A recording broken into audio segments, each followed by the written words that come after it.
Hello, and welcome to another episode of the Future of Compliance podcast, a show where we focus on the growing global market for freelance talent, where we talk to industry practitioners and experts from all perspectives of the freelance talent market. And yes, we do sprinkle in a fair amount of conversation about the various compliance-related complexities surrounding companies' access to the global talent they need to get work done. The Future of Compliance podcast subscribes to the idea that access to freelance talent is and should be a compliance-first and compliance-led initiative for the organization. Without a proper grasp of the regulatory risk and operational challenges involved in engaging freelancers across the globe, companies are effectively taking a roll of the dice. Our goal here at the Future of Compliance podcast is to bring awareness, education from experts like our guest today, and to discuss operational practices that offer our audience ideas and opportunities to better manage that compliance risk. So with all that in mind, it is time for me to introduce our guest today, Matthew Williams, Senior Consultant at Clearnorth. Welcome, Matthew, and thanks for taking time to talk to us today. How are you doing? Yeah, I'm really good, Michael. Really excited. And yeah, just thanks again for asking me to come on the podcast. No, it's a pleasure. It's a pleasure to have you on. I know that when you and I first met, I kind of caught a post that you did on LinkedIn Yeah. that basically told people that IR35 is real, but don't get overworked up about it. Just learn what it is and pay attention. I'm paraphrasing because I want you during your introduction to sort of say what that LinkedIn post was. And Matthew, I always say that my guests do a much better job introducing themselves than I could ever do. So Matthew, please take a few minutes to tell our audience who you really are and tell us about your company and your role. We'll get to the compliance stuff after that.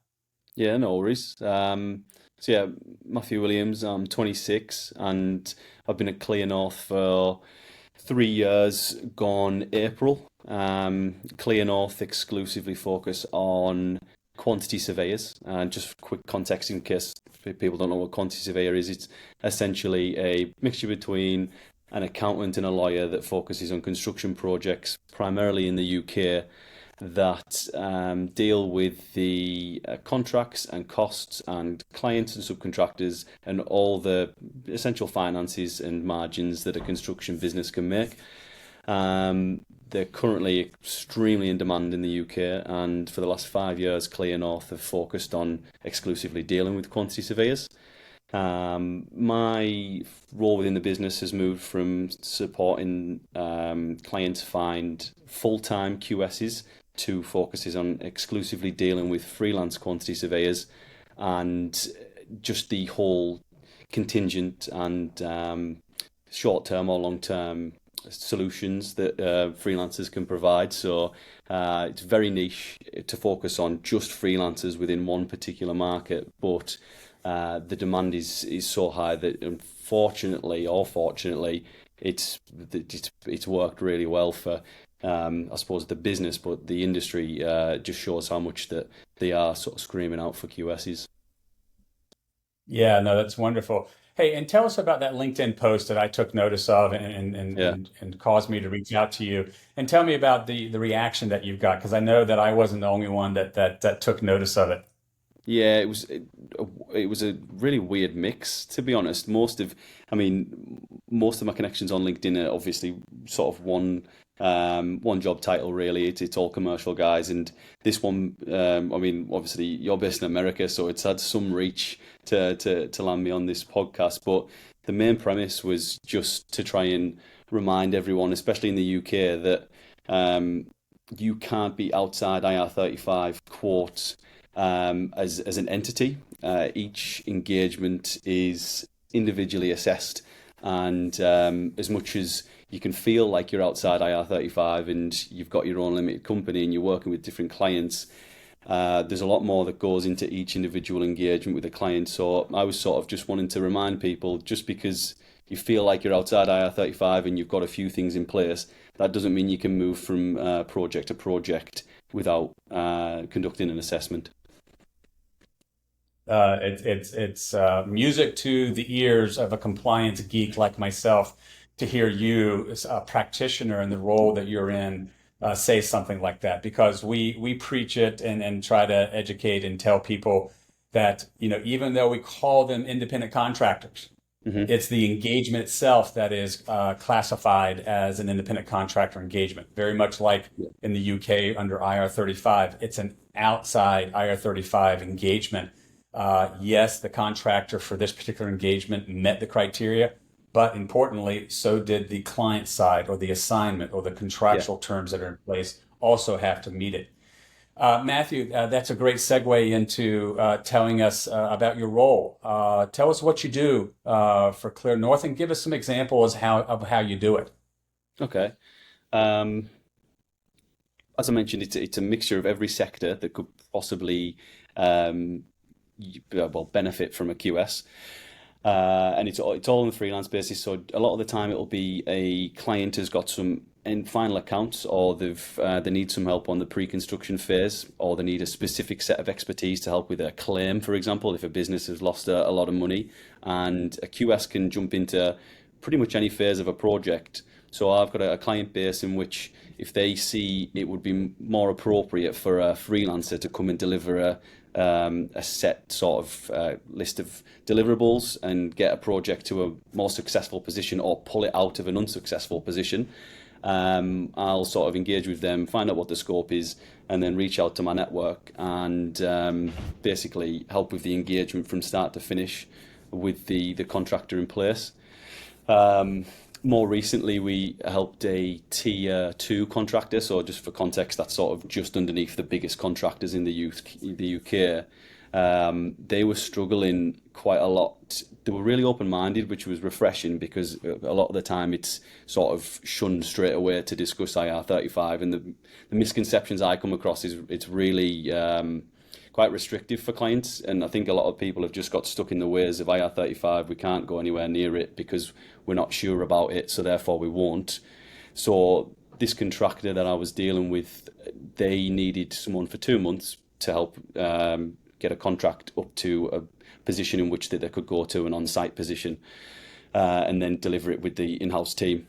And they didn't have anyone available to do it. So they asked if I could find a freelancer, but I could tell they were still nervous around IR35, and they hadn't really got all of the ducks in a row. So I said, rather than just ploughing on and having issues rise sort of further down the line with internal teams or HR, for example, why don't we sit down and have a meeting in advance to lay out an infrastructure in which you can go back to this sort of freelance market confidently again, rather than fumbling through the legislation.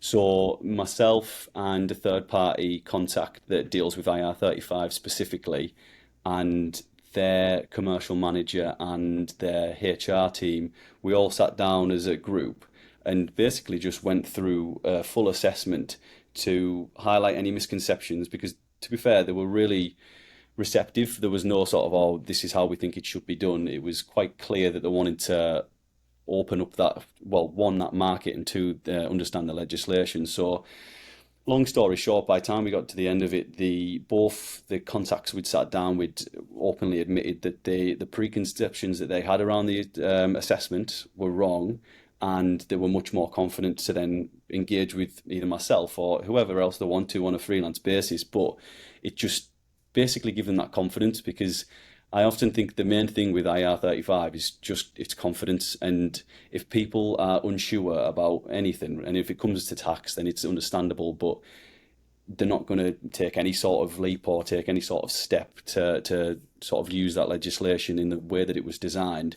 So I would much rather sit down with a client in advance, have a clear-cut runway of how it's going to work, at least with me, so I can be confident as well, because I'm involved in the entire process. And then if they need to go back to the market 6 months, 12 months down the line, we've already done that bit of work up front to know at least where we stand with an assessment. So I was pretty happy about it, because it's a client that I've been trying to work with for quite a while. So it was quite a breakthrough. Yeah, no, that's wonderful. And I love how you approach it. Give our audience an idea of some of the variety of different misconceptions that you identified, both on the client side, the engagement side, but also with regards to contractors that Mhm. you're interviewing or considering for the role. Yeah, so The first one that we obviously covered there was I am outside IR35 opposed to the engagement is outside IR35. That's a big one. The length of contract is sometimes, let's say there's 12 months runway on a piece of work. A client will say it's too long of a contract to have a contractor in. And I think a good example would be is, look, you'll often engage a subcontractor like a grounds worker or some sort of electrical business to come in and deliver a full scope of work that can sometimes last 3 years, just because they've got a big team of people. They're confidently working within a limited company. That doesn't mean if there's a handful of guys or even one particular person, that engagement can't still sort of work alongside the same sentiment. So the length of contract, the entity compared to the engagement.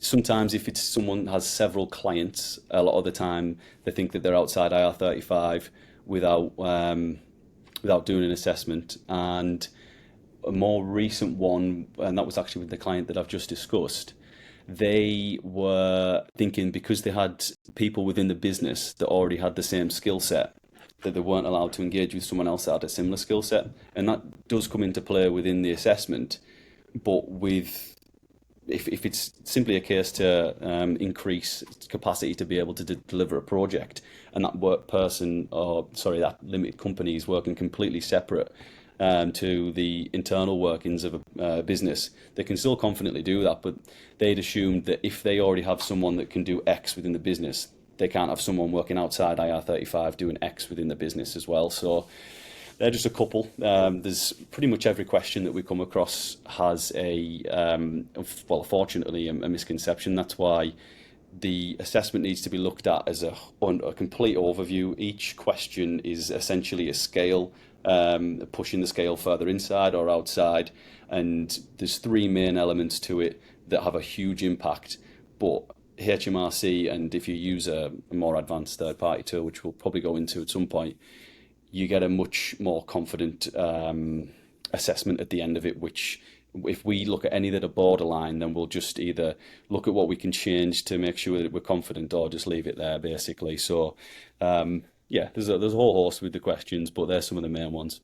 Yeah, no, I love it, and some of those are very familiar to me as well.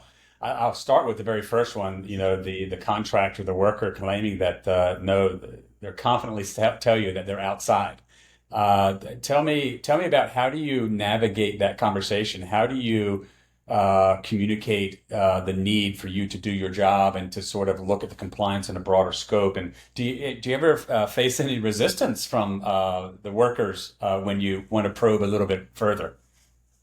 Well, we're questioning someone's work in practice whenever I go down that sort of line. So I would say it's always with a level of care, rather than jumping on a call or a Teams conversation with someone and explaining that they've been doing things wrong. They're obviously naturally a person that have been either confidently within the market for a long period of time.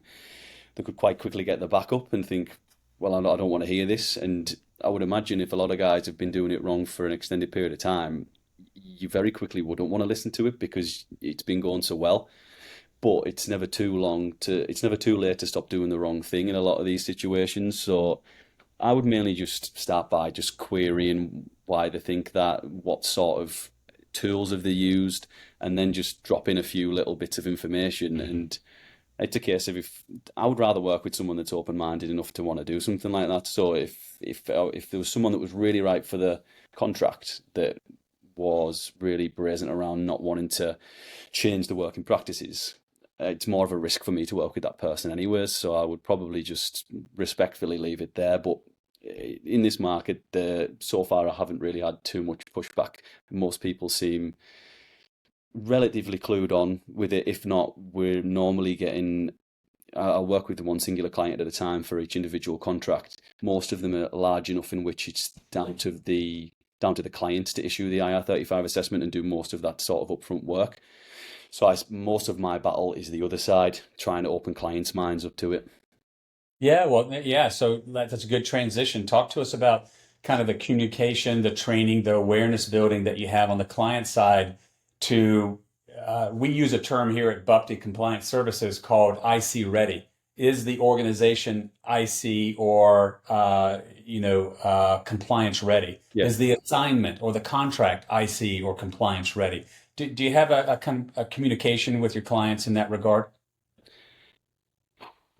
If I can get past the first barrier, which is normally quite a big one, which is we do not deal with freelancers, then I can Yes. normally start to break it down a little bit.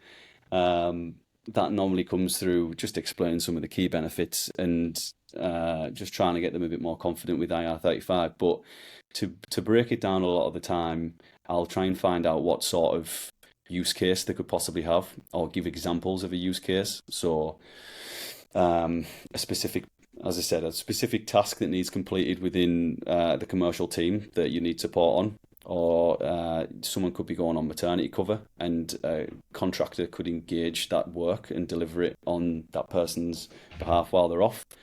Someone going on a sabbatical away, so just little easier to comprehend rather than throwing project Sure. examples in. That normally warms up to it a little bit more. And then, as I'm not a clear-cut expert, I'll always bring in the third party that I mentioned to just at least go through an assessment. I'll basically say, look, this doesn't need to be for anything. Let's just think of it as for a QS that you could maybe use at some point in time, and just familiarize yourself with what these questions mean. And if there's a level of confidence after it in which they could say, I could probably engage with someone on this work in practice and keep them separate from X, Y, and Z and make sure they stick to X, Y, and Z, then suddenly, and especially within this market, permanent quantity surveyors are, as I said, the most in demand in the construction industry at the moment for white collar professionals, and therefore not opening your mind to a freelance market that can deliver certain pieces of work, a plug and play, rather than trying to build an internal team for everything, which is slightly outdated now anyways. It's a real advantage in this market, and it's a real risk, I think, to just completely kibosh it altogether.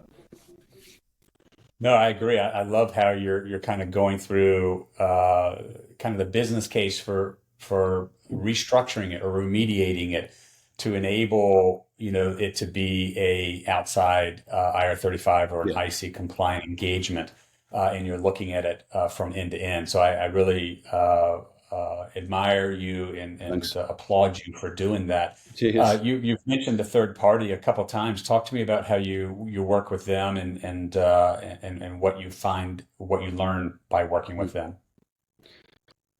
The learning process has been quite a long one, to be fair. It's IR35 came into the big change in the UK was, I think, around 2020, 2021, in which the responsibility for the assessment fell further towards the end client.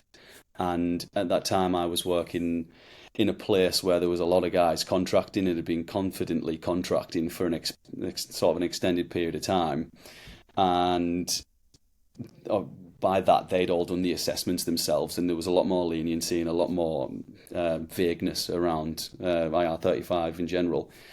So when that change came in, there was a natural uplift of people being nervous, and also just, I think there was a bit of anger around the guys I was working with, because it was their way of life and it's how they'd worked, even though, if I'm being honest, looking at Yeah. it, pretty much all of them probably were employees. And that's the whole reason that legislation shift went from the contractor to the client.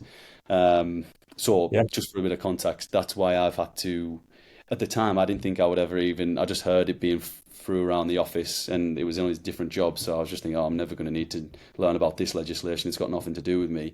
Stepping into this world now, it's been a real benefit and an advantage to be able to, one, offer contractors an outside IR35 outside IR35 contract, because they're the desirable ones and they're by far the least common, mainly because there's less clients that are willing to engage with them, and also there's more work that goes into actually getting it started. And I'm just willing to sort of do that extra bit. So the education side of things has been over the last, I would say, 2.5 years probably, in which I've started to learn about it. In the third party that I mentioned, it's been basically several training sessions and on the phone probably a couple of times a week, just asking little questions until I got to the point where I was confident to give an example run through to a client, and then when I need to engage properly, the third party will come on. But it's not really sort of a one size fits all. You'll end up learning about it when you really need to, I think, and the clients that are open minded enough to will prosper from it. And for myself, it took quite a while. And as I said, I didn't think I would ever need to get exposed to it, but I couldn't really get away from it because it was directly impacting the market that I was working within. Yeah, no, I love how you're describing this and your involvement in it, but also your gravitation towards the right way to do it, the compliant way to do it, and working that into the rest of your role. Again, I applaud you for doing so. It's what we do in my compliance Yeah. role, is to help companies, managers, also contractors on the worker side, really understand and appreciate the importance of doing it, hmm and kind of the structure of an outside or an engagement, or an IC engagement, independent contractor engagement, and why it needs to be structured in a certain way. Let me ask this: since you're having that conversation, do your clients also, and you reference it, kind of like no, I think you reference it, no inside engagements. Do you have an option when you find a particular assignment or contractor that your clients will accept an inside a classified engagement, or is it really structured towards only pursuing or engaging when it can be deemed outside? Is that for my desk in particular? Well, for your desk or for your clients. Um, so are you asking, do I have, can I facilitate inside IR35 contracts as well as outside IR35 contracts? Yeah, that's right. Because if we're doing a test to determine whether it's inside or outside, to Yeah, keep it in a binary kind of thought process, yeah, then if it's not outside, then it's inside. And correct. is there an option for you or your clients to engage that talent still if it's inside, Okay. or have you kind of taken that off the table, or do your clients really prefer not to do it, to do inside engagements? So for me personally, I will. I'll only work a contract if it's outside IR35 Yep. and has been deemed outside IR35. But often I speak to people and say I'll only deal with outside IR35 contracts for quantity surveyors. It sounds as if to say that all of the contracts that I deal with are outside, which is true, but I'm very selective. Yeah. So I don't, by no means, I could have tens and tens of contracts per week to work, and it's a handful at a time because they're more attractive to the contractor, and they're also it's more cost effective for the client.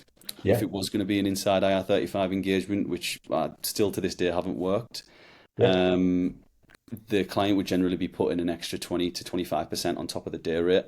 And for context, quantity surveyors in the UK are getting paid confidently between £400 and £500 a day outside IR35. So Yeah. to a client that was apprehensive around doing an assessment, I could say, well, if you want to stick inside without even just if you're just going to assume that it's inside IR35 without even doing an assessment, you're going to be paying probably closer to 550, 625 per day. So that's another sort of insight that I can Yeah. give. If it comes to it, we do the assessment, it's inside, then that's absolutely fine. Then I'll part ways there just because my contact base, it's not attractive for them. Yeah. And no, and that's kind of the essence of the business case for a lot of companies, is their engagement, their model for getting work done. Really, the margins or are stressed hmm when you have to pay that additional 20-25% relative to the option of getting somebody to do it, for 20-20% less. Yeah, yeah. So absolutely appreciate that. But it's also, and I know you've learned this through your conversations and through your education, that uh, there's a saying in our business, at least in the States, where it has to be true in the contract, but in fact, right? You can't just have it in a contract that says they're outside, Yeah. or a contract that says they're an independent contractor. there actually has to be facts and evidence that support that they're being treated, that they're being supervised, that the Yeah. engagement is truly being engaged as an outside IR35 type of engagement. Is that part of your knowledge base and what you try to emphasize to your clients, particularly?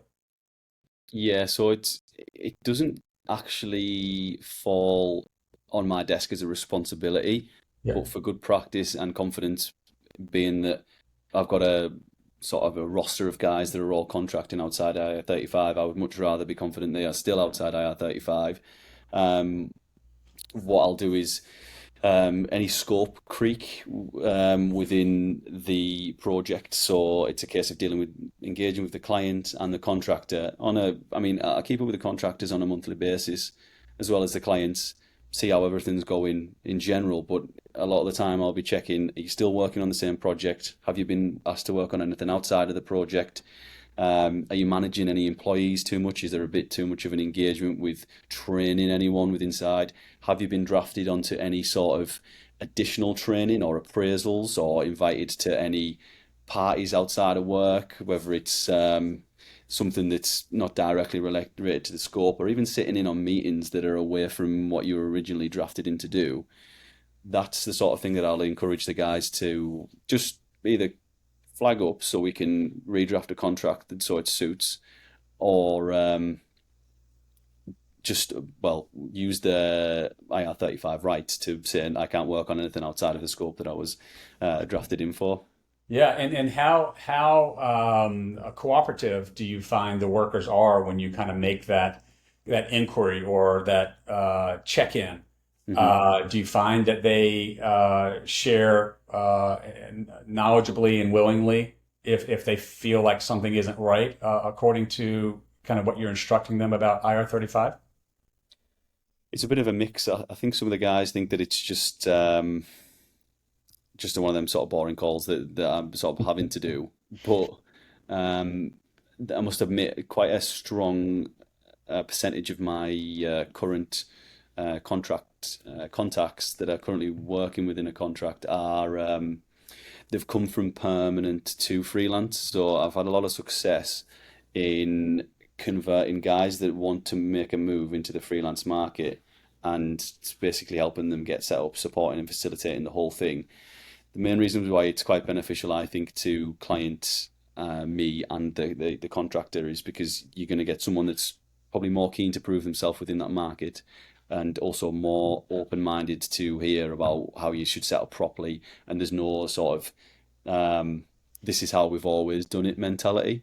So a lot of the time you'll also get a more competitive rate out of the guy that's coming from, he's set up his limited company, he's looking to start working on contracts, and to penetrate the market he'll normally price himself 10-15% under the general rate, and that means the client's getting a cheaper alternative as well as someone that's probably going to deliver a higher standard of work based on the fact that they're quite keen to make sure they keep work. So the guys that have been doing it for a while, as you'd probably imagine, not as open-minded and still just take a little bit of sort of coaxing onto my way of thinking, or the actual legislation itself. The newer guys I'm speaking to quite regularly and really forthcoming and understand it better as well, because I've managed to catch them in a time where I'll sit down and go through a full assessment with them just to basically make them familiar with it. Yeah, and to the point you made earlier, the regulation changed 5, 6 years ago, where it was the responsibility of the worker, the contractor, to kind of do the assessment and sort of do manage the compliance, and it shifted over to, it was just the government at one point, but now to the commercial Yeah. sector. It's now their responsibility. So I can imagine some folks who have been doing freelance work in the UK for 5, 10 or more years really may still be adjusting to the Hmm. change and the impact on their daily activities and how they engage with their clients. Is that what you see as well? It's also even the misconceptions go right back to even the accountants sometimes, because these guys they'll say, "Oh, I've been speaking to my accountant and I'm still okay because of X, Y, and Z," or I've invoiced 4 clients this month, so I'm outside IR35, and that so the back reach is, it's not even Yeah. just someone that's wanting to have a bit of an easier ride and not have to get themselves fully compliant. It's a lack of education that's going back to guys that have got a really sort of reputable position within the market and who should really know a bit more about it, that's advising these guys on, as long as you invite a couple of clients and you use your own laptop, then you'll be fine, and disregarding the whole host of um, levels that come into it as well. So yeah, it's something that I think I'm particularly confident that it's going in the right direction. And that's, I think, probably through education and sheer demand for freelancers. It's probably an unavoidable legislation for most contractors. I mean, some of the bigger ones have took a higher level of risk without even knowing, when it becomes the blanket bans that you've maybe heard of, where a business will say, let's say they've got, I don't know, 50 or 60 subcontractor, one man, two man bands that have been working there for a while. This came in and then they essentially blanket banned all subcontractors and freelancers and said everyone is inside IR35, which is quite funny because it still has the opposite effect on being compliant, because to be able to deem someone inside IR35, you need to have done an actual assessment on each individual. I'm not saying all the contractors didn't do that, but there will have been situations where they've took the risk off approach and gone through everyone and said, right, you're not working here anymore because of this, without having a tangible SDS to say this is why we've done an assessment. So that's just a huge example of another misconception and lack of education within the market as well. Yeah, no, and it is a very relevant topic these days. And in fact, in my latest newsletter, the compliance capsule, which will be released tomorrow on LinkedIn, we actually address the concept that a lot of companies adopt, which you just referenced, and we call it here the no 1099 policy, or Okay. no independent contractor, or no outside policy, where the company, either because they're not aware, or they're not familiar enough, or they don't have the internal capability to Mhm. manage compliance consistently and effectively, they simply say, we're not even going to put ourselves at risk. We're just going to engage Yeah. everybody as a W-2, US based term, as a W-2 contractor, or as an inside contractor. And, the idea being that, the regulators aren't going to raise a formal inquiry about a W-2 contractor where the employer is paying their payroll tax and you're withholding the Yeah. employee Yeah. tax. Same thing in the US. If the umbrella company is taking the taxes out and making the insurance payments and stuff like that, there's little risk from that perspective, Hmm. right? But from a business risk perspective, they're just accepting risk from under a different name, even though they might be avoiding the IR35 non-compliance risk. Do you see that, and does that make sense in how you and your clients sometimes look at this? Yeah, I think that's quite a good point that you mentioned there with the risk has a different name really, or it's under a different guise, because um, I suppose risk is just any sort of impact that can unknowingly hit any sort of Yeah. business. So there would be a risk to engage a contractor without having assessment in place. There would be a risk to give a an assessment, an inside or outside status without having done an assessment. And there would also be a risk to disregard the legislation altogether. But I also think there's a risk to any real business case to not. I think the real risk is just not understanding the assessment, because if unless you're going to completely come into a fresh business and exclusively hire permanent people, if you've got any sort of ongoing relationship with a subcontractor post 2021, 2022, I'm not quite sure which year it was, there still needs to be that due diligence that needs to be carried out properly. So the biggest risk is just not understanding it, I think, and therefore also financially, I think there's a risk on the opportunity cost that you've missed out on Yeah. not engaging with the Yeah. just the even. I'm obviously biased towards quantity surveyors, but if you break down a full business, there's so many different use cases in which someone, for a short or long term basis, on that doesn't need to be on a notice period and therefore be brought on with the additional training costs and the holidays and the car allowance and the bonuses and the pension and all the additional costs, the invisible costs that come with permanent employees rather than paying Yeah. for the deliverables that is each day that someone shows up. Or sometimes we try and set up contracts in which you get paid on an outcome or milestone payments as well. Yeah. I think that efficiency is overlooked sometimes. No, absolutely. And again, that's the structure. It's not just about, setting up a project or an assignment for a contractor that they can handle. It's about how companies are able to package the work to be done. Yeah, How do they put it together and how do they focus on the results or the deliverables or the project nature of the work to be done? Versus, having a definite deliverable or end date versus an ongoing yeah, yeah, continuous expectation of work to be done, and that needs to be supervised by someone on the inside. So it really does impact how the organization thinks about getting work done. And for those companies who haven't done it before, and have sort of taken the quote unquote easy way out by paying the 20 or 25% yeah, yeah, more yeah. to avoid the risk, uh, they're paying a price for it. And I think the awareness that you mentioned, and what I love about your approach to it is, a lot of people just don't realize that they're doing that. And I think as long as you can be kind of a trusted advisor and consultant to sort of make them aware of it, if they Hmm. choose to still do it, then so be it. That's their Yeah, business. yeah, But for them to unnecessarily or to do it based on simply not knowing that it is an objective that they could achieve with their town engagement model, that's a little short-sighted and unfortunate. And hopefully people will take more stock in learning about it and hopefully. really understand what their options are. I think something that I often try and say to some of my clients is because I think within the whole culture and politics and hierarchies of a business, there's often people often forget that there's essentially one end goal, which is to deliver a product or a service.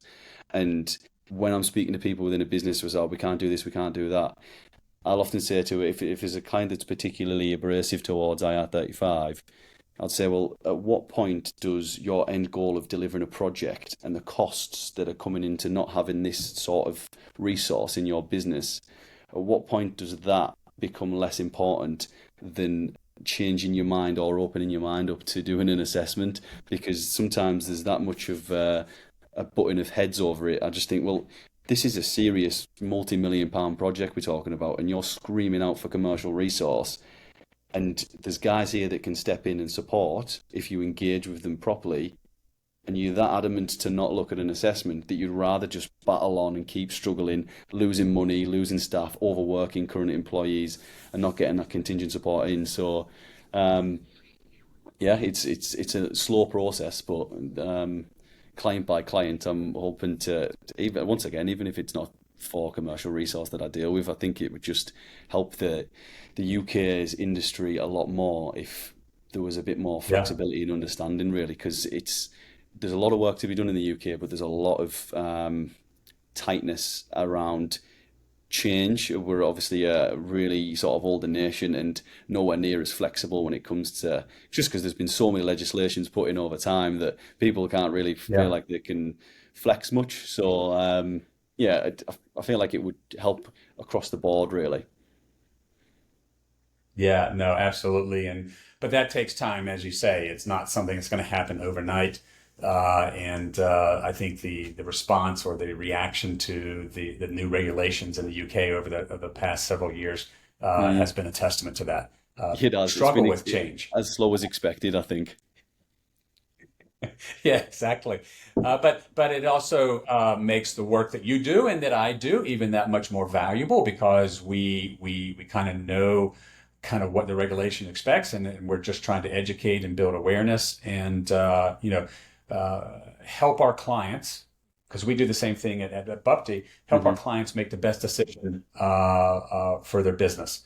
And sometimes it's not exactly what I would agree to, but if as long as I've done my best to kind of educate them and make them aware of what the options are, Yeah, compliance options, and yeah, what the risks are, If they don't, then, I've done my job, and I'll 100%. continue to work with them and support them. Hey, Matthew, this has been great, and we're coming to the end. But I always like to end my podcast by asking, my guests, what do you think the future of compliance is? What within your industry, or within the compliance industry, or within the UK, do you think needs to change in order to make it better for workers, but also the commercial client side, regulatorily? With regards to IR35. What do you suggest the industry undertake going forward? Um, from from my standpoint, with as I mentioned, exclusively commercial, but the commercial aspects are the sort of the heartbeat of any project, really, when it comes to the finances. There's a net movement of professionals that are interested in freelancing from a flexibility standpoint, a variety of project standpoint, an independence and pride, and also a potential higher earning standpoint, sort of without saying. That demand of what people want to do, combined with the amount of projects that need to be delivered and the lack of resource that is currently on the permanent market, there's going to have to be a level of middle ground, I think, to be able to let people work how they want to work, or at least have a bit more of an infrastructure to allow that transition. Because believe me, there's a lot of guys that I speak to on a regular basis that are just consistently wanting to make that move. And I just think the main way to probably do it is it's always going to be education, because education leads to confidence, and confidence leads to essentially delivering something. Something happens from a confident position. I think a good way to go about it would just one or two people that have a level within a business that can influence how they go to the market, whether or not it's a combination between the hiring manager and HR. I just think that training sessions on the legislation, and I know time's always tight within pretty much every industry, really, but the risk to reward ratio of taking an afternoon or a full day to at least dip your toe into the legislation and understand that it's nowhere near as much as a scary beast that it's made out to be. I think that would be a real shift, because there would be a bit of a snowball effect in which the uptake of contractors would be probably happen more, and therefore the shift of guys that want to do it that aren't happy where they're currently at and wanting to do that. There'll be a nice middle ground where there's the appetite for it and the people that want to do it, and I think the overall deliverables of all contracts and the entire industry will probably be just a lot more streamlined and probably quite happier. I think there'll be a lot less stress because people are working how they want to work, and clients can have a bit more of an option in how they engage. So to answer your question, I would probably say education, and even just a small amount to get started would be the way to move forward. Matt, I really like what you said there and how you said it.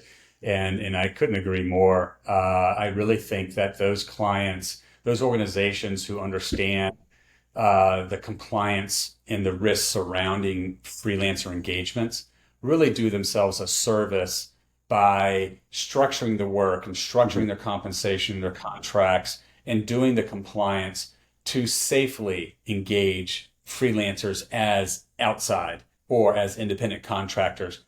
And I think they become a client of choice in the freelancer Definitely. community Yeah. because they do it and they do it well and they do it respectfully. And freelancers, to your point, a lot of them want to work as freelancers. They don't want to be employees. They don't want to have somebody else taking out their taxes or making their insurance payments, Yeah. or being working under that kind of a contract. So really agree with what you said, Matthew, and really appreciate you coming on the show to share your knowledge, to share your experience with our audience. I love the practical advice that you've had, but I also love the ingenuity and the awareness that you had as a practitioner in your space to Hmm. sort of embrace and learn about IR35 and impart that additional layer of value to your clients and their freelancers. I commend you and applaud you once again for doing so. Hey, Matthew, just because I really want you to be successful and I want you to get some good mileage out of this, because I know our audience has appreciated what you said. Tell our audience how to get in touch with you, or Clearnorth, and whether you would welcome them to reach out to you under certain circumstances or just to touch base. Go ahead and tell them. Yeah, yeah. It would be cool if anyone was to engage on the back end of this, on the back end of a random LinkedIn post that has led to this podcast. The best place, if it's directly related to myself, it would be Matt Williams at Clearnorth on LinkedIn. That's pretty much where I put a combination of. It's primarily market focused content on what I'm seeing and what people are saying, and also some IR35 content as well, and just a bit of an open discourse. And if it's by any chance there's any clients within the UK that are struggling at the moment, commercially, Clearnorth can support with quantity surveyors as well. So there would probably be the two main avenues that I would think appropriate. Yeah, that's brilliant. Love it. Hey, Matthew, thank you again. Really appreciate it. And I hope you come back maybe to us on a regular basis as the environment, the market, the regulations, and the government, the HMRC changes over time. Really value your insight, especially your practical approach to it. And for such a young guy, age 26, you're the youngest guest we've had on the podcast. So really appreciate your willingness to share and to sort of educate the audience. Thank you again, Matthew. Have a great day. Thank you, Michael. I've really enjoyed it. It's been fun.